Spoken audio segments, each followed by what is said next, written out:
अरे अरे, आज बहुत ही देर हो गई। जल्दी से राजमहल जाना होगा। बहुत सारे काम पड़े हुए हैं। जल्दी खाकर निकलना होगा।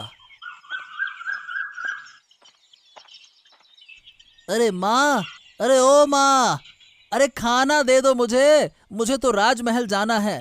माँ, अरे क्या ये रसोई में कोई खाना नहीं है क्या? अरे इसका मतलब ये हुआ कि माँ ने खाना पकाया ही नहीं है। क्या अजीब बात है। अरे अरे, सुबह सुबह इतनी आवाज क्यों लगा रहे हो? अरे मुझे राजमहल जाना है। मुझे खाना दे दो, खाना। राजमहल जाना है तो मुझे क्या करना है? खुद खाओ, खुद बना लो। मुझे गुस्सा क्यों दिखा रहे हो? बहुत किया तुम्हारे लिए, तुम्हारे बाप के लिए। वो तो कब का चला गया, अब नहीं कर सकती मैं। खुद बना के खाओ, खुद बनाओ और मुझे भी प्यार से खिलाओ। ये तो तुमसे हो ना सका। माँ, मैं दिन भर काम करता हूँ, कैसे सुबह खाना बना सकता हूँ? मैं तो तुमसे बस 2 बार खाना बनाने को कहा था। तुम्हारा तो ऐसा भी बुरा हाल नहीं है कि तुम 2 वक्त का खाना न बना सको, हैं? हाँ हाँ, तुम तो यही कहोगे। तुम्हें मेरी सेहत का कोई ध्यान है? तुम तो बस महाराज और अपने कामों में ही व्यस्त रहते हो। ओ देखो माँ, तुम ना बहुत आलसी हो रही हो। ये आदत तुम्हारी सेहत के लिए और खराब हो सकती है। ये मैं तुम्हें पहले ही बता रहा हूँ। हाँ।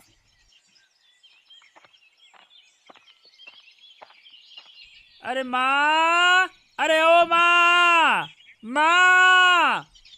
क्या है रे? क्या हुआ? थोड़ा तो आराम से बोलो। बस माँ माँ माँ करते हो। अरे आराम से बोलने का क्या मतलब है? तुम तो बैठी हो ही माँ। और मैं कह रहा था कि मेरा दूध जो खींचा गया है, तुम ये दूध से भरी बाल्टी महाराज के दरबार में दे आओ, फिर काम हो जाएगा। हाँ। नहीं नहीं बेटा, अभी नहीं कर सकती, कुछ और काम है। हैं? क्या काम है? अरे है, तुम जाओ। जब तक तुम जाओगे मैं सारे काम कर लूंगी, समझे ना? जल्दी जाओ, नहीं तो शाम हो जाएगी। अरे माँ, मुझे गाय के बाड़े को साफ करना है, वहाँ सब कुछ ठीक करना है। तुम्हें थोड़ा चलने फिरने की जरूरत है, इसीलिए ये दे आओ, फिर आराम से बैठना। हाँ। अच्छा, तो तुम मुझे सिखा रहे हो? मैंने तो बहुत काम किया है आज, और अब तो मेरी उम्र हो गई है। तुम जानते हो ना, बड़े लोगों को ज्यादा काम नहीं करना चाहिए। छोटे ही काम करते हैं, उनके पास ताकत होती है। काम नहीं करेंगे तो शरीर बैठ जाएगा। जाओ बेटा, तुम ले जाओ, ज्यादा बातें मत बनाओ। अरे क्या बोल रही हो माँ? मैं तुम्हारी सेहत के लिए ही तो कहता हूँ, लेकिन तुम इतनी आलसी हो गई हो कि कुछ सुनती ही नहीं हो। ठीक है, मुझे खुद ही दूध लेकर जाना पड़ेगा। ठीक है, जाता हूँ, मैं जाता हूँ, जाता हूँ, जाता हूँ।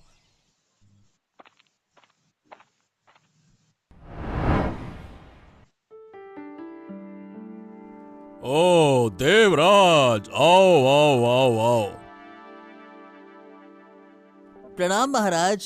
शुभ प्रभात। प्रणाम। शुभ प्रभात, शुभ प्रभात। लेकिन देवराज, तुम्हारे चेहरे से तो लग रहा है कि तुम्हारी सुबह शुभ नहीं रही है। क्या हो गया देवराज? बताओ बताओ, क्यों गुस्से में क्यों दिख रहे हो? बताओ। अरे नहीं महाराज, कुछ नहीं हुआ। अब क्या कहे, सब ठीक ही है। देवराज, भूलो मत, तुम राज्य के महाराज से बात कर रहे हो। उनकी आंखों में धोखा देना इतना आसान नहीं होता। हाँ। चलो, अब जल्दी से बताओ क्या हो गया। जी महाराज, दरअसल बात यह है कि आज सुबह उठते ही बिना कुछ खाए मुझे यहाँ आना पड़ा, क्योंकि घर में मेरी माँ ने कुछ खाना बनाया ही नहीं। और महाराज, ये सिर्फ आज नहीं हो रहा, अब तो मतलब आप समझ लो कि अक्सर ही ऐसा हो रहा है। माँ मुझे कोई काम करने नहीं देती, दिन भर सोती रहती है, बस बिस्तर पर पड़ी रहती है। यहाँ तक कि जब मैं यहाँ आने से पहले माँ से कहता हूँ कि माँ खाना बना दो, तो घर लौटते ही उल्टा मुझे खाना बनाने के लिए कहती है। बताइए भला। आहा, ये तो ठीक नहीं है। लेकिन देवराज, अब तुम्हारी माँ की उम्र भी हो गई है, इसलिए वो ऐसा कर रही होगी। ठीक है, तुम चिंता मत करो। उन्हें समझाओ, वो समझ जाएंगी। हाँ ठीक है, जैसी आपकी आज्ञा महाराज।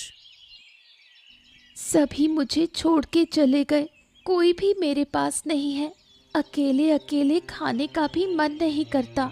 माँ बाप ने मुझे अकेला क्यों छोड़ दिया? उन्हें मुझे साथ लेकर जाना चाहिए था।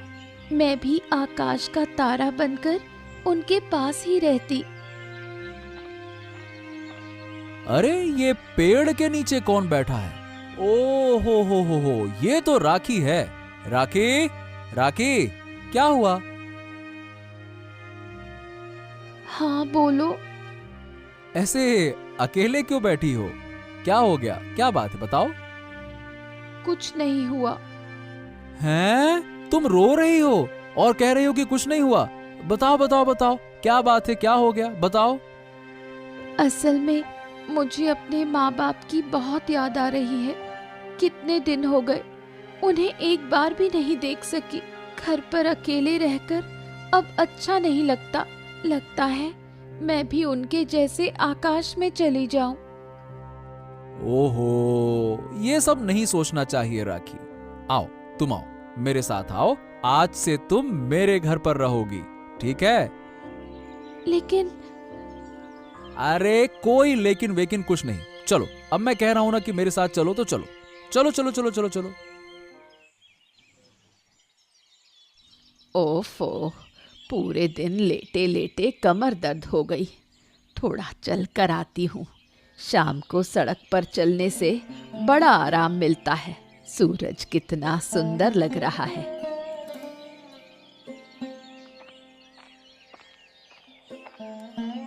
अरे ये तो देवराज की माँ है।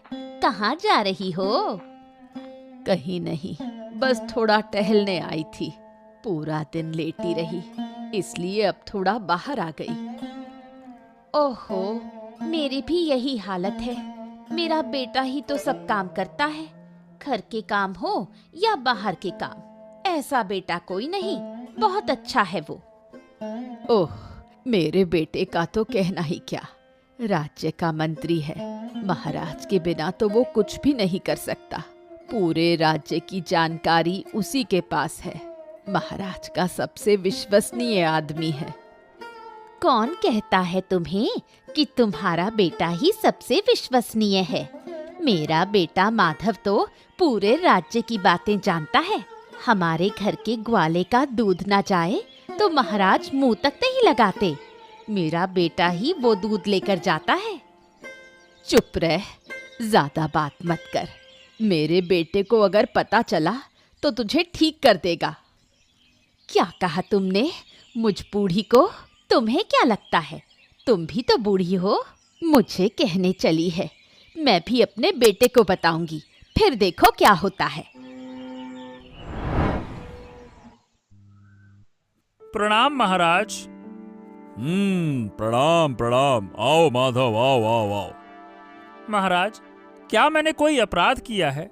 आज भी तो समय पर दूध दिया था, फिर भी आपके पहरेदारों ने मुझे यहाँ बुलाया। क्या आप मुझसे कुछ कहना चाहते हैं महाराज?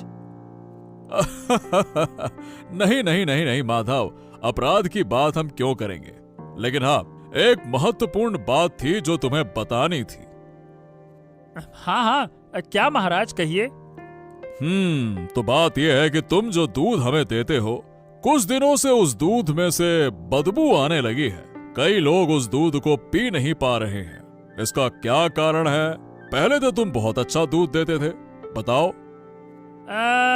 दरअसल महाराज, घर के सारे काम और बाहर के काम अकेले संभालते हुए गायों का ठीक से ध्यान नहीं दे पा रहा हूँ। शायद इसी वजह से ऐसा हुआ हो।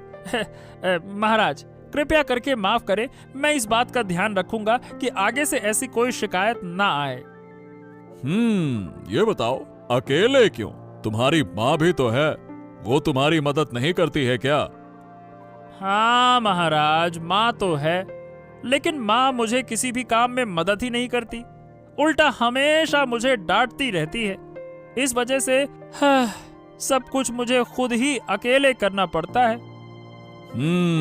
ये ठीक नहीं है माधव। ठीक है, चलो अब तुम जाओ, मैं देखता हूं कि क्या किया जा सकता है। ठीक है महाराज, जैसी आपकी आज्ञा। देवराज और माधव के बारे में कुछ तो सोचना होगा।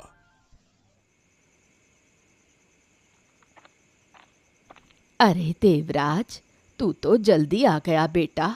बहुत अच्छा, आज तो जल्दी घर लौट आया। हाथ में काफी समय है। क्यों माँ, मैं जल्दी घर लौट आया, इस वजह से तुम इतना खुश दिख रही हो हैं? अरे तबीयत ही तो ठीक नहीं, इसलिए सोचा कि रात का खाना तो तू ही बनाएगा। हैं? मतलब क्या? मैंने कहा कि रात का खाना तू ही बनाएगा। मैं अब और नहीं कर सकती, थोड़ा सोने जा रही हूँ। तू खाना बना लेना, समझा? अरे मैं नहीं कर पाऊंगा माँ, मैं नहीं कर पाऊंगा। सब काम करते करते थक चुका हूँ माँ मैं अब। तू क्या काम करता है बेटा? बस वही महाराज के दरबार में जाकर बैठा रहता है। 2 वक्त का खाना बनाने में कितना समय लगता है, देख कर ले। मैं न खाना खाऊंगा ना ही खाना बनाऊंगा। रोज रोज की ये परेशानी अब मुझसे सहन नहीं हो रही है। सुबह भी बिना खाए निकलता हूँ और रात को भी नहीं खाऊंगा।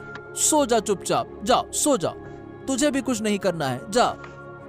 मुझे गुस्सा दिखा रहा है? ये मत भूल कि मैं तेरी माँ हूँ। बड़ी बड़ी बातें बोलने से पहले जरा सोच समझ के बोल। लीला, मैं निकल रहा हूं, और राखी तू अच्छे से रहना। लीला, उसे थोड़ा देख लेना, है ना? ठीक है, मैं जा रहा हूं।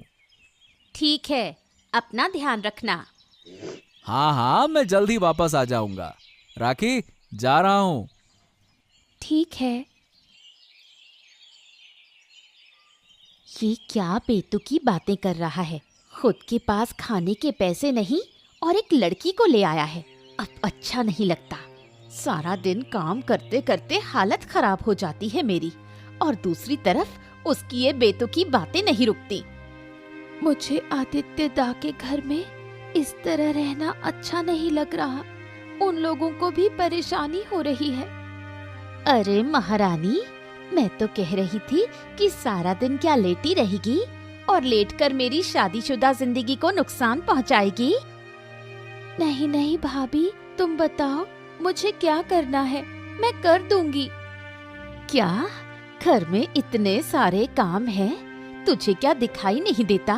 मैंने तो सारी तकलीफें झेल ली, घर को अनाथालय बना दिया है। जाके उन बर्तनों को धो के ला। ठीक है, अभी जाती हूँ। हाँ जल्दी, वो काम खत्म कर, और भी काम है। हो गया भाभी, अब मुझे क्या करना है? हाँ, बाहर कितना गंदा पड़ा है, उसे धोकर सुखा दे, फिर घर को भी साफ कर। मैं थोड़ा सोने जा रही हूँ। और हाँ, ज्यादा शोर मत करना ताकि मेरी नींद ना टूटे। नींद टूट जाए तो मेरा बड़ा बुरा हाल हो जाता है। ठीक है, सब कर दूंगी। प्रणाम महाराज। अरे देवराज, तुम यहाँ? तुम तो घर जा चुके थे ना? फिर कैसे? हाँ महाराज, लेकिन घर जाकर मेरी माँ ने फिर से मुझे खाना बनाने को कहा। लेकिन मैं इतना थका हुआ था कि मुझे खाना बनाने का बिल्कुल भी मन नहीं था। जब मैंने ये कहा तो मेरी माँ ने मुझे बहुत कुछ सुना दिया। अब मेरा मन नहीं लग रहा महाराज। इस तरह मैं काम नहीं कर सकता। ये तो बड़ी ही गंभीर बात है देवराज। आज शाम को मेरे पास माधव आया था, जो हमारे दरबार में दूध देता है। उसकी भी तुम्हारी तरह ही समस्या है। मैंने थोड़ी देर पहले उसकी बात भी सुनी। हाँ, अब क्या करूं महाराज, मेरी मदद करें, कृपया करके मेरी मदद करें। सुनो देवराज, खाना इस राजमहल में खाओ, फिर जल्दी से अपनी माँ को राज दरबार में लाने की व्यवस्था करो, ठीक है? हाँ ठीक है महाराज। और हाँ, सिर्फ अपनी माँ को नहीं, माधव को भी जाकर बता दो कि उसकी माँ के बारे में भी व्यवस्था की जाएगी। जितनी जल्दी हो सके ये सब काम खत्म कर लो, मैं तुम्हारे और माधव की माँ को सही सीख दूंगा। ठीक है? बहुत बहुत धन्यवाद महाराज, बहुत बहुत धन्यवाद। माँ, अरे माँ सुनो, तुमसे बात करनी है।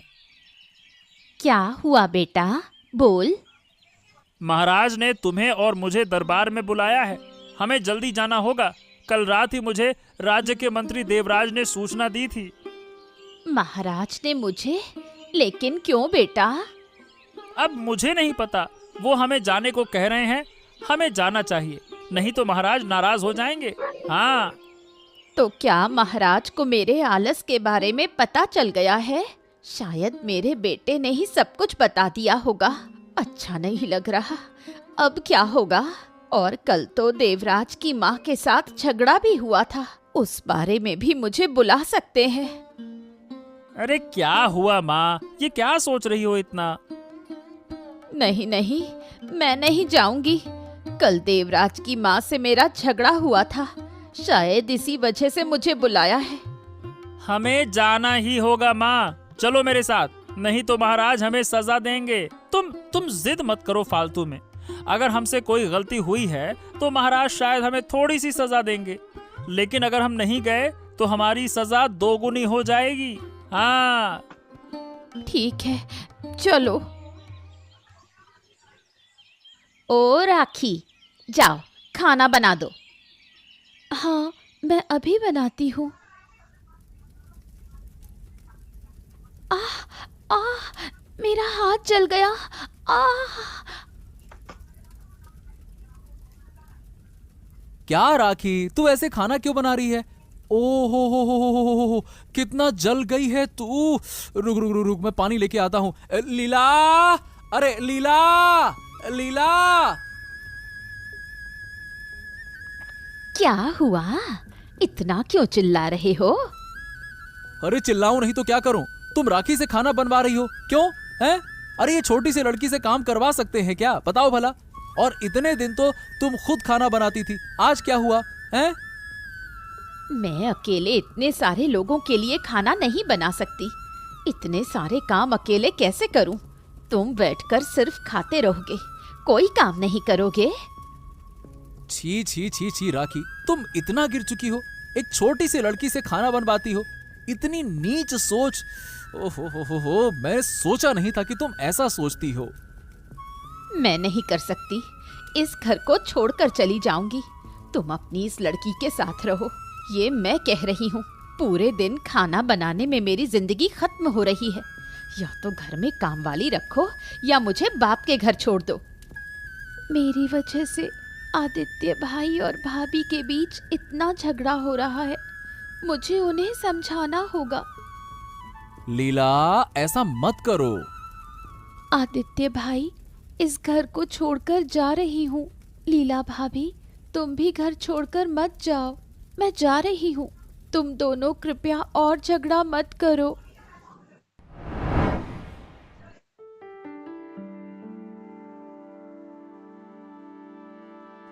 प्रणाम महाराज। प्रणाम महाराज। आइए आइए आइए, हम आपकी ही प्रतीक्षा कर रहे थे। आप दोनों कैसे हैं, बताइए। ठीक हूँ महाराज, ठीक हूँ। अगर आप ठीक हैं तो अब कुछ काम करना होगा। आपके लिए एक बहुत अच्छा काम तैयार किया है। काम? लेकिन क्या काम महाराज? हाँ, कहता हूँ, क्यों घबराती हो? देखो, इस राजमहल में बहुत सारे फूलों के पेड़ हैं, एक बड़ा सा बगीचा भी है, सामने और महल के पीछे दोनों तरफ। उस बगीचे की देखभाल आप दोनों को करनी होगी। सुबह शाम पानी देना, फूलों की देखभाल और जो जो जरूरी काम है वो सब कुछ आपको करना होगा। समझ गई? क्या? लेकिन क्यों? हम क्यों आपके बगीचे की देखभाल करेंगे महाराज? क्योंकि हमने कहा है, अब से ये आपके जिम्मे है बगीचा, ठीक है? लेकिन इतना बड़ा बगीचा हम दोनों कैसे संभालेंगे? नहीं नहीं नहीं नहीं नहीं, सिर्फ बगीचा नहीं, बल्कि महल के पीछे एक खेत भी है। उसकी देखभाल भी आपको करनी होगी। वहाँ बहुत सारी सब्जियां उग चुकी हैं। महीने के अंत में आप उस खेत से जितनी सब्जियां चाहें ले जा सकती हैं। नहीं नहीं, हम ये काम नहीं करेंगे। अगर तुम ये काम नहीं करोगी तो तुम्हें मैं राज्य से बाहर निकाल दूंगा। अब तुम दोनों सोच कर बताओ, क्या तुम काम करना चाहोगी या राज्य से बाहर निकलना चाहोगी?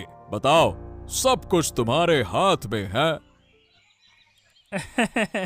देवराज, आज मुझे बहुत खुशी हो रही है, समझे? अरे, मेरी माँ को महाराज ने सही तरीके से डांटा है। आज आया मजा मेरी माँ को। अरे, पूरे दिन सिर्फ बैठने के कारण शरीर में दर्द हो रहा था, फिर शरीर और भी ज्यादा खराब हो जाता था। हाँ, ये बात तो तुम बिल्कुल सही कह रहे हो भाई। जब मेरी माँ काम नहीं करती थी ना, तब मुझे इतना गुस्सा नहीं आता था जितना गुस्सा मुझे इस बात पर आता था कि उनकी तबीयत खराब हो रही थी। अरे भाई, दिन भर पड़े रहोगे तो तबीयत खराब होगी ही ना। हाँ, खैर अब तो सब ठीक है, अब चिंता की कोई बात ही नहीं है। अरे, ये राखी तो नहीं आ रही है। अरे देखो देखो देखो देखो, वो रो रही है और हाथ भी जल गया है। हाँ हाँ हाँ हाँ, तुम सही कह रहे हो। अरे राखी, इधर आओ इधर आओ इधर आओ। हाँ, बताओ क्या हुआ? क्यों मुझे बुला रहे हो तुम लोग? ये तेरे हाथ को क्या हुआ? कैसे जल गया है? दरअसल मुझे आदित्य दा अपने घर ले गए थे, मैं वहीं थी, लेकिन लीला भाभी आदित्य दा के जाने के बाद मुझसे सारे घर के काम करवा रही थी, यहाँ तक कि खाना भी बनवाया, और उसी खाना बनाने में मेरा हाथ जल गया। ये देखकर आदित्य दा बहुत गुस्से में आकर लीला भाभी से झगड़ने लगे। फिर मैं उनके घर से बाहर आ गई। क्या हमारे राज्य में ऐसा हो रहा है? मैं तुरंत जाकर महाराज को सब कुछ बताता हूँ। चलो मेरे साथ, महाराज जरूर लीला को सही सजा देंगे। चलो। महाराज महाराज महाराज, एक अहम बात आपको बतानी है महाराज। क्या बात है देवराज? बोलो, क्या कहना चाहते हो? महाराज, अभी कुछ देर पहले हम राखी से मिले। देखिए महाराज, राखी के हाथों में जलने के निशान हैं। क्या हुआ राखी? क्या बात है? कैसे हुआ ये सब? महाराज, मैं एक अनाथ लड़की हूँ। उस दिन जब मैं दुखी होकर पेड़ के नीचे बैठी थी, आदित्य दा ने मुझ पे दया करके अपने घर में रहने के लिए कहा, लेकिन लीला भाभी इसे बिल्कुल सहन नहीं कर पाई और उसने मुझसे बहुत सारे काम करवाए, यहाँ तक कि खाना भी बनाने को कहा, और खाना बनाते समय मेरा हाथ जल गया। ठीक उसी समय आदित्य दा घर लौटे और ये देखकर बहुत गुस्से में लीला भाभी से झगड़ने लगे। फिर क्या हुआ? झगड़ा बढ़ता देख मैंने उनसे कहा कि मैं यहाँ से जा रही हूँ, नहीं तो लीला भाभी आदित्य दा को छोड़कर अपने पिता के घर चली जाती। तो हमारे राज्य में ऐसा अन्याय बिल्कुल भी सहन नहीं किया जाएगा। हम स्वयं जाकर उस लीला को सजा देंगे। महाराज, आपको इतना कष्ट उठाने की जरूरत नहीं है, मैं स्वयं देख लूंगा ना, आप निश्चिंत रहिए। नहीं नहीं नहीं नहीं देवराज, बहुत समय हो गया है मुझे महल से बाहर निकले हुए। हम खुद लीला के घर जाते हैं, तुम लोग भी मेरे साथ आओ। जैसी आपकी आज्ञा महाराज।